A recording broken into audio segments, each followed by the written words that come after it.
Welcome to the Iowa Renewable Fuels Association special on Fueling the Future. My name is Matt Brown and I hope to teach you a few things about biorenewable fuels and what you can do to pitch in. Now, Iowa leads the United States on biorenewable fuel outputs, which accounts for about $12 billion annually, or 9% of Iowa's GDP. Now, some of you are wondering how this can all affect you, and the answer may be closer than you think.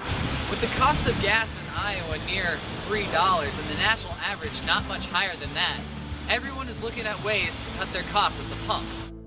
I got to meet up with Dr. Robert Brown of Iowa State University to talk about what we can do to help and what the future holds for Iowa and the United States in renewable fuels. I'm here with Dr. Brown of the Iowa State Bioeconomy Institute, and we're here to ask him a few questions about the importance of biorenewable fuels.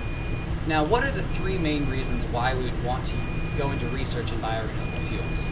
Well, in the courses I teach on the subject, I actually say there are three. And the first and foremost is reducing our dependence on imported petroleum.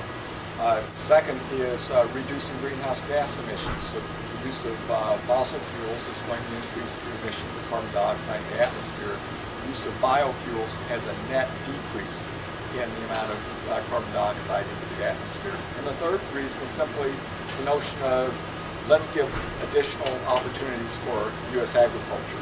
Right now we often have a captive toward use of just a few markets, and this would expand the markets to include fuels and chemicals.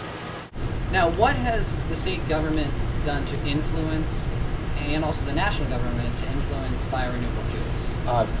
Their specific policies have included setting mandates that would encourage the production of these fuels, providing a substitute to the fuels, providing substitutes to crops. People debate whether those are good or bad.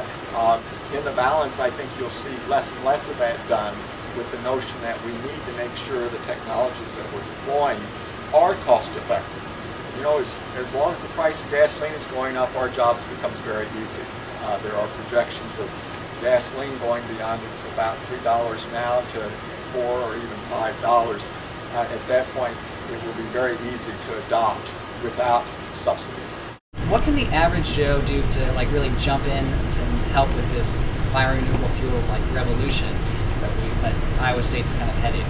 Well, I'd say the very first thing is when you see an article in the newspaper about biofuels, read it. Become educated on the subject and discuss it with your colleagues and friends, what the impact is.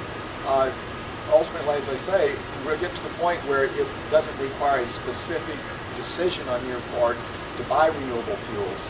They'll be available in such an extent that it will be a transparent choice for you, both economically and in terms of does this work in my automobile.